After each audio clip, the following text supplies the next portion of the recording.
Tá começando mais um pós-jogo aqui no Camisa 12. Muito obrigado a todos vocês que estão sempre ligados aqui no canal. Já sabe qual é o nosso ritual. Vai clicando em curtir. Se você não é inscrito ainda, inscreva-se agora. Joguinho para encerrar a primeira fase do Campeonato Mineiro. Que adrenalina numa primeira fase de Campeonato Mineiro, né?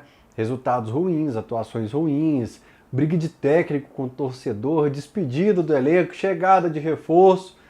E um joguinho no final de rodada, no final de primeira fase, só para cumprir tabela mesmo. E aquilo que a gente deveria ter feito o campeonato inteiro, a gente fez na tarde deste sábado, que é testar a força do elenco. Testar peças do elenco que raramente entrariam em campo. E testamos pouco no estadual, porque você já começa perdendo para o Patrocinense. Na terceira rodada, o Patrocinense está no triangular final contra o rebaixamento. Terceira rodada você já perde o clássico, você não ganha do América. E até nos jogos em que você ganha, você vai mal. Então você precisava ali emplacar o elenco. Não falo da entrosamento, que é um absurdo, um elenco que não teve mudança alguma, não existe isso, foram outros motivos e não entrosamento. Mas chave vira, a gente entra em desvantagem na semifinal e na final do Campeonato Mineiro, caso o Galo se classifique para a final. Algo que é atípico nos últimos anos, porque o Galo sempre foi com a vantagem e ela até foi importante em certo momento para você controlar a sua partida, para você entregar a bola para o adversário e ele ter que propor o jogo e você apostar em um contra-ataque. Dessa vez não, o Galo vai ter que propor e ele, não vou falar que tem obrigação não, ele tem a obrigação, não vou falar de reverter, de virar, de ser campeão, mas ele tem a obrigação de apresentar um futebol melhor. Pelo peso do elenco que tem para o Campeonato Mineiro, ele tem a obrigação. Talvez a principal notícia do jogo de hoje tenha sido de bastidores, da negociação do Eduardo Vargas e uma possível saída. Ali já esquentou muito a partida, o torcedor atleticano talvez veria o Vargas, se todos os jogadores estivessem à disposição ali, o Vargas também não estivesse em negociação, talvez veria ele em campo. O Vargas, que tem contrato até o final do ano. Aliás, nós temos alguns jogadores com contrato só até o final desse ano. Deixa eu pegar meu celularzinho aqui, era para ele estar na minha mão. Ó, alguns de cabeça eu lembro. O Mariano. E aí você vai poder comentar aqui embaixo quais você renovaria, quais você não renovaria, se renovaria algum, se não renovaria nenhum, mas eu peço que você use a abuso da caixa de comentários e comente. Mariano. O Gemerson tem contrato até dezembro de 2024, o Edenilson, o Vargas e o Kardec. Mariano, que lembrando, já teve a renovação de contrato no início desse ano, que o contrato dele ia até dezembro de 2023. Galera, tá um air fryer aqui. Se eu ligo o ventilador, atrapalha o microfone e o ar também. Então eu vou, vez ou outra aqui, aliviar um pouco, né? Existe um desgaste desses jogadores com a torcida. Então, acho que a renovação que poderia ter começado em dezembro de 2023, a diretoria optou por não mexer no elenco, não quer gastar, o que é curioso, assim, agora que tem dono, a SAF, agora que o Caixa tem dono, os clubes se movimentam menos, ou pelo menos a SAF do Atlético, né? Repito o que eu falei no pós-jogo passado, no meio do ano trouxe só o Alan Franco, que já era dele, e nessa só o Scarpa. E aí eu fico pensando, se fosse SAF no Brasil desde os anos 90, talvez os clubes teriam agido com muito mais responsabilidade no dinheiro, né? O Filipão falou na coletiva de hoje que existe um certo pacto. Hoje eu fiquei tranquilo assistindo a coletiva do Filipão, viu? Quem me assistiu no último pós-jogo viu que eu fiquei meio nervoso. Hoje eu fiquei tranquilo, não deixei me abalar, não. O Filipão falou que existe um certo pacto, que não sai ninguém. Se sair, tem que ter reposição. Então, pela teoria do Filipão, saiu o Johan, trouxe o Scarpa.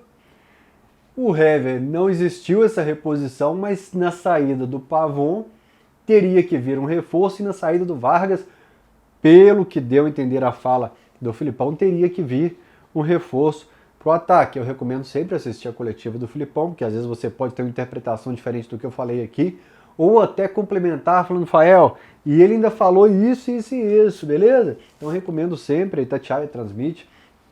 A TV Galo eu não vi hoje não, tive que ligar na Itatiaia para assistir a coletiva. E pelo menos o Fael encarou o jogo de hoje de uma maneira muito gostosa. Não pela situação, que já estava garantido ali um cenário de desvantagem para a América ou o Cruzeiro em semifinal e uma eventual final. Não por esse lado, não pela campanha do Campeonato Mineiro. Mas eu vou explicar para vocês, talvez vocês se identifiquem. Primeiro que tinha uma criançada no estádio hoje, eu gosto demais. Aquele sentimento do escudo nosso ser imortalizado. É muito maneiro você ver o estádio cheio de crianças, cheio de família ali. Várias crianças, como acho que a sobrinha do Abraão, que já foi do Camisa 12, fez uma foto maravilhosa, visitando o estádio pela primeira vez. Você cria o hábito dessa criançada frequentar o estádio. É o time que é tetracampeão mineiro, que recentemente ganhou, nos últimos 10 anos, ganhou todo tipo de título que você puder pensar, o Galo ganhou, e a criançada toda, a criançada em massa em Minas Gerais, veio torcer pelo Galo, e eles precisam ter acesso ao estádio também, porque viram títulos, ídolos, mas é legal frequentar o estádio, faz a diferença. E a outra situação de um jogo gostoso é que, em algumas partidas do Atlético, eu estava assistindo, esfregando o rosto, segurando assim para eu não dormir, dando tapa assim na cara para eu ficar acordado, jogava água no banheiro, voltava para a TV para não cochilar, para não dormir, porque tinha jogo que era sonolento, nem para te deixar puto deixava. Era tão modorrento que às vezes você cochilava em frente à televisão. E o jogo de hoje, como tinha o Cadu, tinha um Alisson, tinha o Rubens, peças que você queria ver como ia funcionar, como iam reagir, como se iam ficar nervosos, se iam aproveitar a chance, se a bola ia chegar neles. Então esses elementos me fizeram encarar o jogo de uma maneira muito gostosa no primeiro tempo. Eu fiquei assistindo realmente, torcendo toda a bola que o cara pega, vamos lá, na próxima vai. E a relação torcida-base no Atlético é muito interessante. Por quê? Tem quem fala que a base é muito fraca, e eu acho que o Atlético tem um problema histórico, não é do Damiani esse problema, não é dos 4 R's, é um problema histórico no Atlético com categorias de base. De tudo, da captação, a formação, a maturação, a transição, tudo. E tem uma turma que não gosta da base de jeito nenhum, e tem a turma que fala que existe uma blindagem na zaga, na base. Eu acho que existem os dois cenários. Tem jogador que eu acho que historicamente assim, que no passado não tinha nada a oferecer e a torcida pedia chance. Eu não tô querendo citar nome, mas de lateral esquerdo teve um que rodou para todo lado aí, a turma queria chance para ele. No ataque também teve peça que eu falava, gente, não dá certo. E realmente não dava. Tem muito cara que até larga o futebol depois, mas teve uns que rodaram aí, não deram em nada, a torcida queria chance. Mas tem caso realmente assim que o cara tem aqui muito a entregar para o clube. Eu vou dar um exemplo que eu sei que eu sempre apanho quando eu falo dele. O Nathan Silva, por exemplo. O Nathan Silva era da melhor defesa do Atlético Paranaense, do Atlético Goianiense. Ele já tinha ido bem no Curitiba, ele tinha ido bem na Ponte Preta. Ele era da melhor zaga do Atlético Goianiense, ele vem pro Galo e é da melhor defesa do Campeonato Brasileiro de 2021. Ah, Rafael, mas aquele time também tinha o Nathan Silva. Em jogos em que, eu dou sempre esse exemplo, em que o Alonso errava, às vezes a pipoca, a batata assava na mão do Nathan Silva ali. É um caso assim. O Marcos Rocha, por exemplo. Cara, eu peguei o histórico do Marcos Rocha, uma pena que eu apaguei da minha galeria. O número de títulos desse cara, o número de brasileiros, Libertadores, Copa do Brasil. E a torcida chamava de Avenida Marcos Rocha, que tomava muita bola nas costas e tal. E o cara com 35 anos ainda joga o fino da bola. Então você tem casos em que a torcida blindou o jogador e que a torcida pegou no pé de jogador da base. Eu não acho que exista um cenário que se crava assim, de que a torcida blinda, de que a torcida pega no pé. Tem vezes, o Alisson, por exemplo, a torcida está levando no colo, né? O Savinho, a torcida pedia mais chance, mas tem cara da base que a torcida fritou também, que a torcida pegou no pé, muitas vezes justamente, mas muitas vezes injustamente. E a gente pode falar que o primeiro tempo de hoje foi made in base do Galo. Você tem o gol do Rubens, você tem a assistência do Cadu, a assistência do Cadu já foi no segundo. Foi o gol do Cadu, assistência do Alisson. Você tinha o Gemerson na defesa também, que é da base do Galo, e que em 2014 e 2015 foi um zagueiro espetacular, né? Quando chegou no Mônaco ele ainda tinha um desempenho diferente do que a gente viu aqui nesse retorno dele ao Galo, mas foi muito útil naquele título da Copa do Brasil, na campanha do vice-campeonato brasileiro. Mas o nosso xodó hoje é o Alisson, realmente. E, cara, eu não vou ficar batendo na tecla, não, de que eu falo dele no Alterosport há 6, 7 meses, quando o Caetano entrou lá, mas a gente fica sempre pensando assim, um clube endividado, um clube que tem uma dívida que vende jogador, vende shopping, fecha contrato de patrocínio, anuncia um contrato de patrocínio aqui e ali, e a dívida só aumenta. Você precisa produzir joias na sua base, você precisa tratar com carinho a sua fábrica de shopping. Você não tem mais shopping, mas você pode fabricar shopping na sua categoria de base. E o desdém com que trata a base, o desdém com que o Atlético trata a sua base, é único, assim. O exemplo que eu dou sempre na televisão também é o do Savinho, que se destaca no Sub-17. Ele vem para um time de transição do Chávari, depois chega o Sampaoli, o Chávari sai e fica um time para completar treino do Sampaoli ali. Mas o Sampaoli deu as primeiras chances para ele, bacana, mas no Atlético ele ficou realmente para completar treino muito tempo. Jogo decisivo do Sub-17, desce o Savinho, que eu não acho isso correto de jeito nenhum. O cara pisou no profissional, está no dia a dia, ele não vai voltar com o mesmo ânimo para a base, a cabeça é outra. Eu falei isso pro Hernani, que faz parte da comissão de base aqui no Cachorrada Podcast. Se eu lembrar no final desse pós-jogo, tem uma notícia triste para você sobre o Cachorrada Podcast.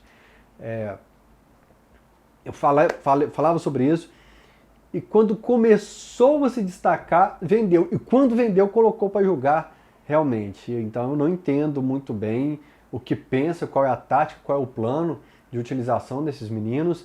O fato é que o dinheiro que você ganha com o Savinho, isso não foi eu que pensei nas minhas coisas, pensamento não. Eu vi alguma crônica desportiva aí, algum jornalista falando.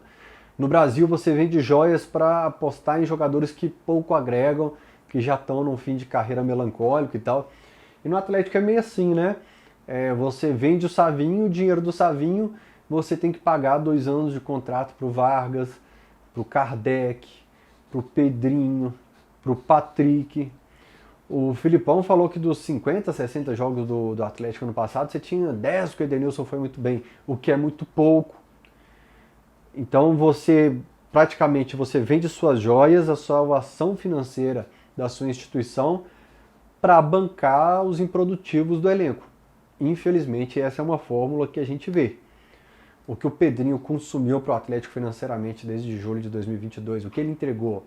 O Patrick, desde o início do ano passado, o que ele entregou até agora, não conseguiu se destacar nem contra o Ipatinga. Errou tudo que tentou contra o Ipatinga. Os meninos da base conseguiram manter um status, um nível, uma qualidade contra o Ipatinga, o Patrick não. Hoje eu vou falar sobre o Edenilson de maneira diferente, mas o Edenilson até agora deve nessa balança entre o que custou o Allan Kardec. Tem uns que é mais polêmico aí, que eu falaria assim, por exemplo, o Igor Rabelo ano passado só ficou no departamento médico. 2022 eu não me lembro, aqui agora também eu tenho a sensação de que pelo menos no segundo semestre ele ficou em departamento médico. O Fux, muito departamento médico. Então tem jogador que você fala, tá ganhando muito, Hulk? Dá mais, paga mais, porque o homem decide, porque o homem tem número, o cara é recordista, o cara faz história. Tem um cara que ganha muito que você fala, não é possível. Qual foi a mamãe que assinou esse contrato aí?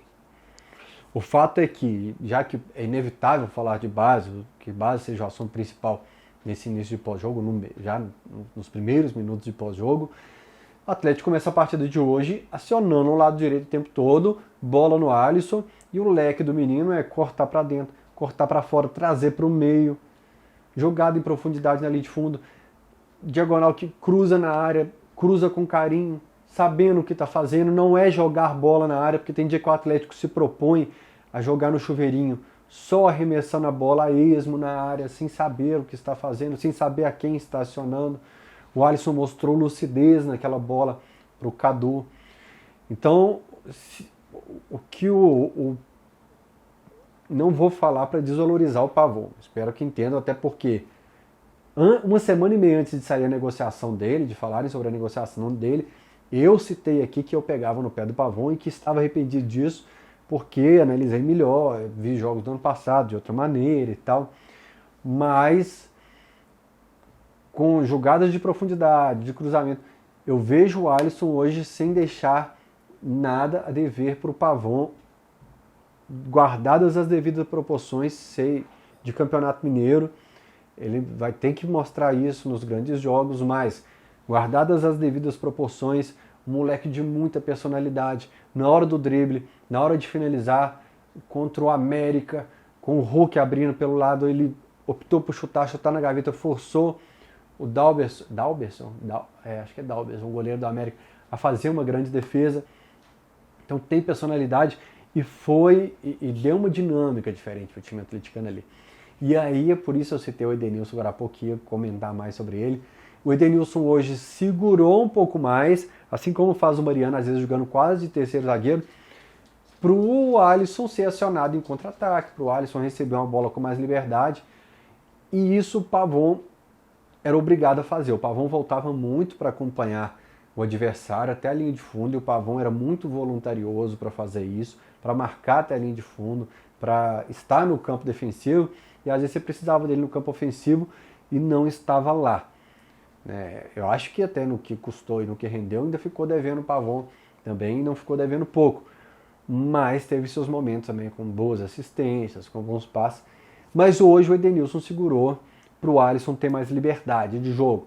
É o famoso deixa os meninos brincar, dá a bola no menino e deixa ele se divertir lá na frente, e faz com muita leveza. E o primeiro tempo foi muito interessante realmente, né? Com o Alisson e o Rubens, que a torcida, dois jogadores que a torcida pedia, correspondendo. Eu acho, o Calil falava muito isso, que às vezes se ouvir torcida demais, realmente se complica. Mas tem vezes que é o óbvio, às vezes é o óbvio. E eu vou falar sobre o Rubens já já. Mas vem aí a semifinal do Campeonato Mineiro, Galo e América. Você vai comentar aqui embaixo quais serão os placares, como você acha que fica essa semifinal, mas depois você vai lá na KTO para você se divertir. Porque quando você faz o seu cadastro na KTO e utiliza o cupom CAMISA12 com 1 e 2 no final, você ajuda o nosso trabalho, você ajuda o pós-jogo, você ajuda o Cachorrada Podcast, que fez história, mas já já eu tenho notícia ruim para vocês. KTO.com, vai lá para você se divertir, desafia as probabilidades, e na semifinal pode apostar em gol do Hulk, porque o 100º virá contra o América. Sobre o Rubens, hoje eu tô com as falas assim, mais polêmicas um pouco, né? No pouco que teve de oportunidade, a verdade é essa, teve poucas oportunidades nesse início de campeonato, e eu realmente tenho sempre medo de falar assim no YouTube, porque os cortes são maldosos. Guardadas as devidas proporções de Campeonato Mineiro, repito eu, o Rubens demonstrou mais confiança do que o Arana. O Arana citou uma dor no quadril que está atrapalhando ele jogar. O Arana fez uma primeira fase de Campeonato Mineiro muito ruim. Dos grandes craques que nós temos, e o Arana está entre eles, os selecionáveis, os caras que eu mais aposto, mais confio, na minha opinião, junto com o Paulinho, né, que o Paulinho também ficou sumido muito nos jogos, mas o Arana é quem ficou mais abaixo. E eu repito sempre, talvez você já esteja de saco cheio, você que é fã de carteirinha do Camisa 12, mas tem muita gente que está assistindo pela primeira vez, entre o que pode entregar e o que entregou. Aí eu dou o exemplo do Patrick, que entregou aqui, mas eu já esperava aqui, ficou pau a pau. Mas aquele que eu espero aqui, entrega aqui, esse me surpreende, e é o caso do Arana nessa primeira fase.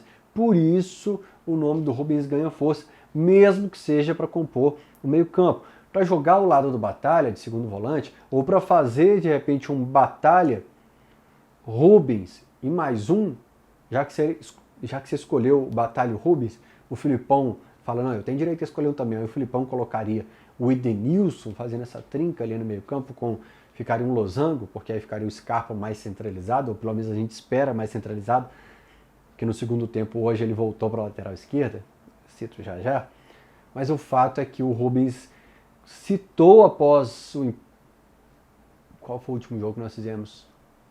Depois do América, Itabirito nós já tínhamos ganhado, que o Rubens fez o gol. Foi o América realmente que o Rubens fez o gol. Ele, na entrevista para o Thiago Reis, ele fala, o Filipão tem me prometido mais minutos, eu acredito que eu vá ganhar mais minutos nos próximos jogos. Hoje, poderia ficar muito mais em campo, mas estava amarelado, com dor no ombro, o Filipão fez o certo e tirou ele do gramado, talvez pelo mesmo motivo do Alisson.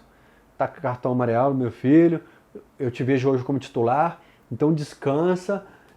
Eu não acho que precisava colocar o Pedrinho, mas ele colocou Pedrinho e Patrick. Não falo quem entrou, mas quem saiu, saiu com razão. O Rubens com a dor no ombro e o cartão amarelo, o Alisson com o cartão amarelo. A gente não pode perder esse menino para o desafio contra o América por causa de uma partida qualquer contra o Ipatinga. Então, a substituição, a saída deles foi certa. Aí, repito, o jogo foi bacana para a gente ver que o Alisson é aquilo que a gente imaginava, que o Rubens é aquilo que a gente imaginava, e que o Patrick e o Pedrinho é aquilo que a gente imaginava, porque mesmo contra o Ipatinga não conseguiram agregar nada, principalmente o Patrick errou tudo, né? Mas ainda para fechar o parênteses do Arana, eu sempre conto com o craque. O Hulk passou por uma fase no Atlético. Eu sempre falava, no craque eu confio.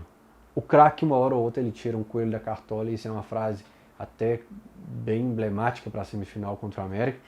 O craque, ele consegue ter estrela no momento decisivo. Ele tem o bumbum virado para a lua. As coisas dão certo para o craque uma hora ou outra. Então, eu ainda confio na atuação melhor do Arana nos jogos decisivos, nos 2 jogos contra o América, contra o Cruzeiro, se a gente conseguir passar, no Campeonato Brasileiro. Vale para o Paulinho também, que seja um cara mais atuante. Não sei se a forma como o Scarpa mudou o time, ou como o Filipão mudou ele ficou muito escondido nesse Campeonato Mineiro. Fechado parênteses, falei do Rubens até na volância. Hoje o Atlético mudou um pouquinho, o Alan Franco ficou um pouco mais responsável pela saída de bola, né? Tanto que o Batalha, aos 6 minutos do segundo tempo, ele já estava no ataque. Eu printei isso, postei no Twitter, comparando que na hora do gol ele estava dentro da área para finalizar, mas ele já tinha subido para o ataque em outras oportunidades, porque o Alan Franco estava de primeiro volante. E a volantada nossa aqui realmente ela não tem a característica de linha de passe, de aparecer como opção de passe, de ajudar na armação, na construção. O Alan Franco fez isso hoje.